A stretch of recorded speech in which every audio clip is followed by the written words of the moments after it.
Vamos pensar aqui, ô Renan, quais são os principais projetos? Você deve ter 1 milhão de sonhos, que falta 1 milhão de coisas para melhorar o Brasil, né? Mas pensando nos pontos principais, quais são os que você vai mais se empenhar em melhorar no Brasil e como? Por ordem do que precisa ser feito. Tá. Pensa assim, você já viu aquela coisa dos pirâmide de Maslow, que são a pirâmide das necessidades humanas? Isso. E embaixo é tipo sobrevivência, que é basicamente assim, você não ser devorado por um bicho na pradaria, você não morrer de fome, você cuidar das suas necessidades fisiológicas. Então, o que é o básico? Eu tenho que destruir o crime organizado, porque as pessoas têm medo de andar na rua. Tá, então segurança é o principal. É o básico, sem segurança eu não resolvo nada. Tá. A maior parte das pessoas que vivem em áreas que precisam de ajuda, as pessoas pobres, essas áreas estão tomadas pelo crime. Então o Estado não consegue interferir a contento porque tem um bandido armado ali. Eu preciso destruir o bandido armado. Eu preciso fazer as pessoas pararem de ter medo. Isso ser feito rápido. E você acha que esse, além de ser o mais importante, é o mais difícil? Não. Não? A real não é difícil destruir o crime organizado. É bem mais fácil do que a gente imagina. O problema é que a gente se esforça em perder pro crime organizado. O problema é que a gente não tem leis, a gente montou todo um sistema penal que facilita o cometimento de crime, facilita o bandido ser reincidente, ir pra cadeia e voltar. Na maior parte dos casos ele nem pego facilita o menor entrar pro crime. A gente facilita tudo. E facilita a existência dessas facções. Então nós temos que alterar, do ponto de vista nacional, os marcos legais na legislação penal, lei de execuções penais, e passar o que a gente chama de direito penal do inimigo, que é um instrumento que isola, faz um corte em quem é o que a gente chama de inimigo, que são os membros das facções, que eles dispõem de menos direitos de defesa, e aí o Estado vai pra cima deles, destrói esses caras. Paralelamente, o que nós precisamos? Aí, assim, uma reforma econômica que permita a gente baixar os juros e baixar as alíquotas de impostos no médio prazo. Tá. E aí você começa a ter um influxo de investimentos maior no Brasil.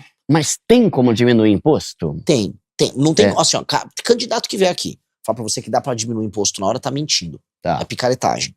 Por quê? Porque o Brasil, a relação dívida-PIB, ou seja, o percentual que a dívida nossa tem com relação ao PIB, que é tudo que a gente produz, tá aumentando muito. Então a gente tá indo pra uma escalada de quebra, de calote.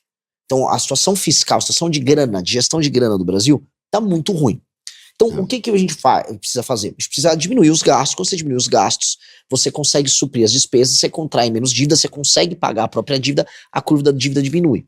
Tá. Ao fazer isso, a expectativa de que você vai conseguir pagar suas dívidas, você é um mestre nisso, né? Você está trabalhando muito nessa área de fazer as pessoas entenderem vamos dizer, a própria matemática financeira da própria vida. Se a pessoa, ela se torna um bom pagador, ou ela tem a expectativa de se tornar um bom pagador, ela tende a contrair dívida com agentes que vão cobrar um juros menor dela. Se a perspectiva dela ser um mau pagador, ela vai cair na mão do agiota, que é o único que vai querer emprestar para uma pessoa de alto risco.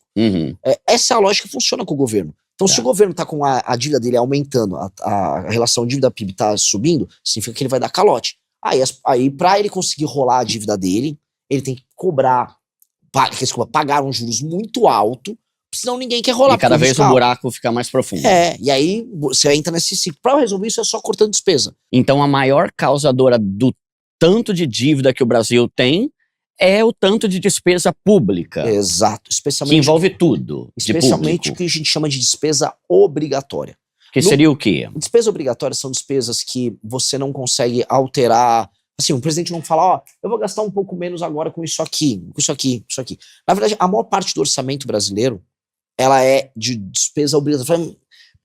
Renan, o que é uma despesa obrigatória? Você é obrigado a gastar um determinado percentual, não importa quanto, da sua arrecadação com educação. Não importa quanto com saúde. Outras coisas são direito adquirido. Quando uma pessoa pega uma aposentadoria, ela tem um direito adquirido. Você vai ter que pagar aquela aposentadoria. E ela aumenta a quantidade todo ano. Então, E aí ainda os gatilhos que existem para você fazer as correções dos valores serem pagos também são automáticos. Então, aquele valor sobe e você não controla. Foi um modelo brasileiro estúpido que foi criado. Aí a pessoa vai falar, mas Renan, são nossos direitos. Cara, nenhum lugar do mundo é tão maluco quanto o Brasil. Nenhum lugar do mundo, por exemplo, você corrige... Isso aqui é polêmico, eu vou falar. Isso tira voto, mas precisa falar. Em nenhum lugar do mundo, você corrige o valor da aposentadoria pelo valor do que você corrigiu o salário mínimo. Então, você aumenta o salário mínimo aqui no Brasil, você aumenta automaticamente a aposentadoria. Sempre igual. Sempre igual. O percentual que aumenta. Se aumentou R$1 aqui, você vai aumentar. Cada R$1 que você aumenta no salário mínimo são 430 milhões a mais de despesa. Caramba. Então, se aumenta R$100, a coisa vai dar dezenas de milhões. Então, essa trajetória, portanto, ela é uma trajetória que vai aumentando os gastos sem você conseguir controlar. Tá. O que a gente precisa fazer é quebrar os gatilhos que vão aumentando esses gastos o tempo todo, que aí essa despesa obrigatória diminui. Tá. Que esse é o problema. O grande problema do Brasil é esse. É uma despesa obrigatória descontrolada. E tudo isso é colocado na Constituição. Então, para você mexer na maior parte dessas coisas, tem que mexer na Constituição. Tá. Foi um modelo horroroso que a gente criou, que não é igual a quase nenhum lugar no mundo. Tá. Eu fui apresentar um modelo brasileiro para um americano que trabalhava com orçamento na Casa Branca. Um jovem brilhante, chama Sam. Brilhante, brilhante, brilhante. Ele me falou, cara, eu estudo orçamentos nacionais, vocês têm o pior do mundo. Eu nunca vi uma coisa dessa. E porque assim, em nenhum lugar, a partir do momento que todos os gastos são obrigatórios, o presidente não faz nada. Que é o caso brasileiro. O presidente não consegue executar nada. Ele não consegue investir, ele não consegue ter um plano. Porque todos os gastos estão amarrados. Uhum. E aí, quem controla esse gasto amarrado? Em geral, os sindicatos, as organizações do funcionalismo, que já estão amarradas ali e não querem mexer nisso. Uhum. Então, isso aí fez com que o Estado brasileiro não funcione. O Estado brasileiro é um Estado que não é funcional. E eu acho que esse é um problema que precisa ser mexido. Se a gente mexe nessas despesas obrigatórias, racionaliza elas, aí vai sobrar espaço para quê? Para duas coisas. O governo investir. Porque, novamente, se você diminui a despesa e aí você tem uma arrecadação a mais, uma parte desse valor vai pagando a dívida e outra parte desse valor, ele fica direcionado a você investir em várias áreas. Tá. E aí entra uma parte, a gente pode arrumar nossa infraestrutura com isso. Só que tem ainda um outro efeito. Se o governo ficar com fama de bom pagador, os juros caem. Uhum. Com os juros caindo, o que acontece com o investidor? Todo investidor, até um investidor humilde, ele investe. Em Uhum. vez de ele comprar título do tesouro, ele começa a investir na bolsa. Uhum. Ele começa a investir em ações, começa a valer mais a pena você investir em ações. Um cara que é um capitalista, um cara que é um banqueiro, vamos colocar aí, ou um investidor, ele fala, vou botar minha grana em título do tesouro ou eu vou construir uma fábrica. Uhum. Porque os juros mais baixos permitem isso. Sim. E do outro lado, você consegue também fazer uma curva de queda dos impostos. Porque se os seus gastos não são tão grandes e você tem uma economia ficando mais quente, você arrecada mais sem a despesa crescer tanto. Logo, você pode abaixar o imposto. Tá. Que é isso que eu quero fazer. Tá. E aí, dentro disso, que a gente ainda tá na Mas você questão da entendeu o reforma. ponto? Assim, não é Entendi. fácil fazer isso. que Eu tô falando. imagino. Sim. Isso aí assim, a gente vai mexer com o interesse de um monte de lobby. E E as aí? pessoas vão xingar. Vai ficar tudo, não, mas isso aqui não dá pra mexer. Isso não dá porque aqui no Brasil, infelizmente, isso dá muita raiva, cara. Todo mundo quer ser a exceção. Todo mundo quer uma O do exceção. contra, né? Todo mundo quer ser exceção. Tipo assim, não, ó, vai fazer essa regra pra todo mundo, mas pra mim tem que ser diferente. Não, pra mim, mas eu sou diferente. E aí ferra tudo. Só que aí você vai ter que ter aquele monte de gente que vai ser a favor da sua ideia também, né? Que é os 300 e pouco lá, né? Que tem que... Precisa convencer o parlamento e a sociedade brasileira, e todo mundo precisa entender que se não fizer isso, o Brasil acaba. Sim. Se não fizer isso, o Brasil acaba. Nós estamos indo para uma rota de colisão que é orçamentária, é moral.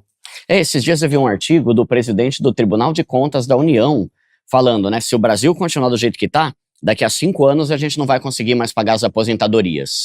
Mas E foi o próprio presidente do TCU que falou É. isso, né? olha, é exatamente. Lembra que eu falei da relação dívida-PIB? Que a dívida tá subindo muito? Aham. Não vai conseguir. Tá. Vai dar default, vai dar calote. Só que pergunta pras pessoas se elas estão ligando pra isso. Ou pergunta pros políticos. Pergunta se algum dos outros candidatos a presidente, pré-candidatos a presidente, Lula, Flávio, Zema, Caiado, estão falando disso nessa mesma intensidade. Uhum. Porque tira voto. Não é interessante, Tira né? voto. O pessoal quer Tira ganhar. voto, O que quer eu falar- ganho? O pessoal quer te contar historinha. É. Entendeu? E no final eles vão ganhar, porque a redução de imposto vai melhorar a vida de todo óbvio, brasileiro, É né? óbvio. Só que, ó, eu vou dar um exemplo. Vou dar um exemplo de um tema que é espinhoso, ninguém quer falar. Zona Franca de Manaus. A gente gasta por ano dezenas de bilhões com a Zona Franca de Manaus. São dezenas de bilhões. Aí pensei, não, mas poxa, a gente tá com essas dezenas de bilhões ajudando a população de Manaus. Manaus é uma cidade bem precária. 2, como é que Manaus é uma cidade de 20 milhões de habitantes, 15 milhões, é um lugar com 2 milhões e pouco. Não tem tanta gente assim pra você gastar dezenas de bilhões pra você manter aquilo ali. O que a gente tá alimentando? A gente tá criando um grupo de empresários, empresas que vivem desses benefícios fiscais, ficam multibilionários. Aí vai dar, não sei se a Coca-Cola ainda tá lá, mas a Coca-Cola tinha operação operação de moto, não sei o quê. com uma irracionalidade que não faz nenhum sentido você produzir ali aquelas peças, nenhum sentido. E com a justificativa, mas se não fizer isso, acaba. Mentira, não acaba nada. A gente consegue fazer uma transição para outro modelo que não dependa de subsídios como hoje. E aí, a gente pode falar em corte de impostos para a população, porque o que eu quero fazer é o seguinte, a gente vai mexer com subsídios de empresas, subsídio de vários setores, que vai precisar mexer, um monte de setor que tem subsídio, que tem as famosas renúncias fiscais, que é a mamata fiscal de quem faz pressão, e em troca, eu vou fazer corte de imposto para todo mundo. Então, em vez de eu beneficiar o fulano aqui, ali ou ali, tudo que eu cortar vira corte de imposto. Então eu beneficio todo mundo. Porque a gente tem que parar de ter exceção. A gente é o país da exceção. Então o cara da Zona Franca de Manaus, não, eu sou exceção. Galera, eu sou diferente. Mas por que você é diferente? Só 2,5 milhões de pessoas vivem aí. Não faz sentido vocês terem um benefício na casa de varia, sei lá, de 30 a 50 bi. É muita grana. É muita grana. Se você for pegar o orçamento da prefeitura de Salvador, que é uma prefeitura similar a Manaus, vamos colocar maior até, ela não é... ela é muitas ordens de magnitude menor do que o que a gente gasta para permitir a existência da Zona Franca. Então, assim, a Zona Franca de Manaus tem que ser substituída por um modelo, por exemplo, que não dependa de peças logisticamente tão pesadas, tem que fazer cabotagem, avião, roda para lá, um custo logístico estúpido. Aquelas peças, se você acaba com a Zona Franca de Manaus, realmente não vai ficar nenhuma daquelas metalúrgicas ou montadoras de produtos, porque aquilo é logisticamente inviável. Só que você ter toda uma cadeia de produção ligada a farmacêuticos, ligada a produtos oriundos do universo da floresta, os serviços que você pode ter ali, você consegue ter uma economia boa, sustentável, que mantenha bons empregos. O que não dá é a gente gastar tanto pra ter isso. Fala, meus queridos, aqui quem fala é o Alan do canal Inevitável Cortes, e no meu segundo mês postando cortes aqui no YouTube de figuras do Partido Missão e do MBL, eu faturei cerca de 25 mil reais, ou um pouquinho mais de 4 mil dólares. E se você tem interesse em estar criando o seu próprio canal de cortes, eu preparei um treinamento 100% focado, mostrando o passo a passo pra você estar conseguindo fazer seus cortes de figuras do Partido Missão e do MBL. Pra acessar o treinamento é só clicar no primeiro link da descrição ou ler o QR Code que tá aparecendo aqui no meio da tela agora. E se você gostou desse vídeo, não se esqueça de deixar o like e se inscrever no canal. Te vejo no próximo vídeo.